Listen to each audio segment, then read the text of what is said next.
ಎಲ್ರಿಗೂ ನಮಸ್ಕಾರ. ಇಂದು ನಮ್ಮ ಆರ್ ಸಿ ಬಿ ವುಮೆನ್ಸ್ ತಂಡವು ಸೆಕೆಂಡ್ ಫೇಸ್ ಸ್ಟಾರ್ಟ್ ಮಾಡ್ತಾಯಿದೆ ಈ IPLನಲ್ಲಿ. 5ನೇ ಪಂದ್ಯವನ್ನು UP ವಾರಿಯರ್ಸ್ ವಿರುದ್ಧ ಆಡಲಿದ್ದಾರೆ.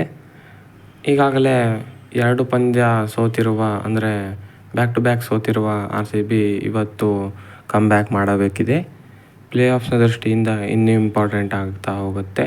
ಇನ್ನು ಉಳಿದಿರೋದು 4 ಪಂದ್ಯ, ಹಾಗಾಗಿ ಇಂಪಾರ್ಟೆಂಟ್ ಆಗುತ್ತೆ. ಮ್ಯಾಚ್ನ ಪ್ರಿವ್ಯೂನ ಸಣ್ಣದಾಗಿ ನೋಡ್ಕೊಂಡು ಬರೋಣ. ಅದಕ್ಕೂ ಮೊದಲು ಚಾನಲ್ಗೆ ಹೊಸಬರಾಗಿದ್ದರೆ ದಯವಿಟ್ಟು ಸಬ್ಸ್ಕ್ರೈಬ್ ಮಾಡಿ, ಸ್ಪೋರ್ಟ್ಸ್ ಅಪ್ಡೇಟನ್ನು ಪಡೆಯಿರಿ. ಬನ್ನಿ ವಿಡಿಯೋನ ಪಟಾಪಟ್ ಅಂತ ಶುರು ಮಾಡೋಣ. ಇಂದು ನಮ್ಮ RCB ವುಮೆನ್ಸ್ ತಂಡ UP ವಾರಿಯರ್ಸ್ನ 2ನೇ ಬಾರಿ ಎದುರಿಸಲಿದೆ ಈ ಸೀಸನ್ನಲ್ಲಿ.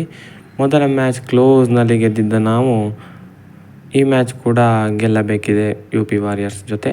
ಹೋದ ಮ್ಯಾಚ್ ಹೇಗೆ ಕ್ಲೋಸ್ ಗೆದ್ದಿದ್ರು, ಆಶಾ ಶೋಭನ್ ಅವರು ಲಾಸ್ಟ್ಗೆ ಮ್ಯಾಜಿಕ್ ಮಾಡಿ ಮ್ಯಾಚನ್ನು ನಮ್ಮ ಕಡೆ ತಂದಿದ್ದರು. ಅದು ಕೂಡ ಸೋಲೋ ಪಂದ್ಯನೇ ಆಗಿತ್ತು. ಆ್ಯಕ್ಚುಲಿ ಹೇಳಬೇಕಂದ್ರೆ ಕಮ್ ಬ್ಯಾಕ್ ಮಾಡಿ ಗೆಲುವು ಸಾಧಿಸಿದ್ದಾಗಿತ್ತು ನಾವು. ಅದೇ ಥರ ಇವತ್ತು ಕೂಡ ಮಾಡ್ತಾರಾ ಅಂತ ಕಾದು ನೋಡಬೇಕಾಗಿದೆ. ಯಾಕಂದರೆ ಬ್ಯಾಕ್ ಟು ಬ್ಯಾಕ್ ಸೋಲ್ನೊಂದಿಗೆ ನಾವು ಸ್ವಲ್ಪ ಡಿಮೋಟಿವೇಟ್ ಆಗಿದ್ದೇವೆ. ಇವತ್ತು ಮತ್ತೊಂದು ಗೆಲುವು ಸಾಧಿಸುವ ಮೂಲಕ ಮತ್ತೊಮ್ಮೆ ಫ್ರೆಶ್ ಆಗಬೇಕಿದೆ ಮೈಂಡ್ಸೆಟ್ ಎಲ್ಲರದು.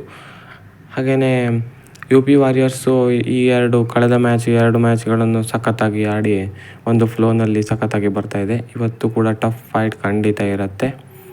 UP ಕೂಡ ಸಾಕಷ್ಟು ಸ್ಟ್ರಾಂಗ್ ಇದೆ. ಗ್ರೇಸ್ ಹ್ಯಾರಿಸ್ ಅವರು ಸಖತ್ ಫಾರ್ಮ್ನಲ್ಲಿದ್ದಾರೆ. ಹೀಲಿ ಆಡ್ತಾರೆ. ಹಾಗೆಯೇ ಬೌಲಿಂಗ್ ಕೂಡ ಅವ್ರದ್ದು ಸ್ಟ್ರಾಂಗ್ ಇದೆ. ಹಾಗಾಗಿ ಟಫ್ ಫೈಟ್ ಕೊಡೋಕ್ಕೆ ಅವರು ಕೂಡ ತಯಾರಾಗ್ತಾ ಇದ್ದಾರೆ. ಈವರೆಗಿನ ಹೆಡ್ ಟು ಹೆಡ್ನಲ್ಲಿ 3 ಬಾರಿ ಮುಖಾಮುಖಿಯಾಗಿದ್ದು ಬೆಂಗಳೂರೇ 2 ಬಾರಿ ಜಯಶಾಲಿ ಸಾಧಿಸಿದೆ. ಹಾಗಾಗಿ ಹೆಡ್ ಟು ಹೆಡ್ನಲ್ಲಿ ನಮ್ಮದೇ ಮೇಲುಗೈ ಇದೆ. ಇವತ್ತು 4th ಪಂದ್ಯ ಆಗುತ್ತೆ ನಮ್ಮ ವಿರುದ್ಧ. ಇವತ್ತು ಕೂಡ ಬೆಂಗಳೂರೇ ಜಯಶಾಲಿ ಆಗಲಿ ಎಂದು ನಾವು ಕೇಳ್ಕೊಳ್ಬೇಕು. ಬೆಂಗಳೂರು ಪರ ಬರೋದಾದರೆ ಸ್ಮೃತಿ ಮಂದಣ್ಣ ಅವರ ಮೇಲೆ ಸಖತ್ ಪ್ರೆಷರು. ಯಾಕಂದರೆ ಸ್ಮೃತಿ ಮಂದಣ್ಣ ಔಟ್ ಆದ ಕೂಡಲೇ ಯಾರೂ ಕೂಡ ಅಷ್ಟೊಂದು ನಿತ್ತು ಆಡಿಸುವಂಥ ಸ್ಟೆಬಿಲಿಟಿ ಇಲ್ಲ, ಎಲಿಸ್ ಪೆರ್ರಿ ಅವರನ್ನೊಂದು ಬಿಟ್ಟರೆ. ಹಾಗಾಗಿ ಅವರ ಮೇಲೆ ಸಾಕಷ್ಟು ಪ್ರೆಷರ್ ಇದೆ. ಹಾಗೆಯೇ ಸೋಫಿ ಡಿವೈನ್ ಕೂಡ ಅಷ್ಟೊಂದು ಹೇಳಿಕೊಡುವಷ್ಟು ಪ್ರದರ್ಶನ ಕೊಟ್ಟಿಲ್ಲ ಈ ಸೀಸನ್ನಲ್ಲಿ.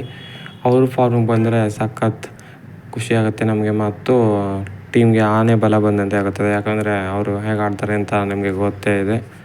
ಸಖತ್ ಲಾಂಗ್ ಸಿಕ್ಸಸ್ ಹೊಡೆಯುವ ಎಬಿಲಿಟಿ ಉಳ್ಳವರು ಅವರು. ಸಿಕ್ಸಸ್ಸಲ್ಲೇ ಡೀಲ್ ಮಾಡಿಬಿಡ್ತಾರೆ. ಒಮ್ಮೆ ಅವರು ಫಾರ್ಮಿಗೆ ಬಂದರೆ ನಮಗೆ ಅನುಕೂಲ ಆಗುತ್ತೆ. ಹಾಗೆಯೇ ಹೋದ ಮ್ಯಾಚ್ ಬಾಲಿಂಗ್ ಸ್ವಲ್ಪ ಅಷ್ಟು ಹೇಳಿಕೊಡುವಷ್ಟು ಪ್ರದರ್ಶನ ಬಂದಿಲ್ಲ.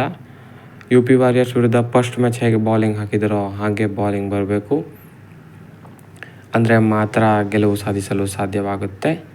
ನೋಡೋಣ ನಮ್ಮ RCB ವುಮೆನ್ಸ್ ತಂಡ ಏನು ಮಾಡ್ತಾರೆ ಅಂತ. ಪ್ಲೇ ಆಫ್ಸ್ನ ದೃಷ್ಟಿಯಿಂದ ಈ ಮ್ಯಾಚ್ ಕೂಡ ಸಖತ್ ಇಂಪಾರ್ಟೆಂಟ್ ಇದೆ. ಇನ್ನೇನಾದರೂ ಸೋತ್ರೆ ಸ್ವಲ್ಪ ಕಷ್ಟ ಆಗುತ್ತೆ ಪ್ಲೇ ಆಫ್ಸ್ಗೆ. ಯಾಕಂದರೆ ಪ್ಲೇ ಆಫ್ಸ್ಗೆ ಹೋಗೋದು 3 ಟೀಮ್.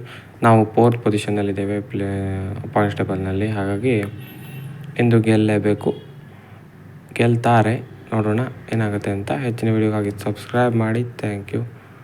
RCBಗೆ ಸಪೋರ್ಟ್ ಮಾಡಿ.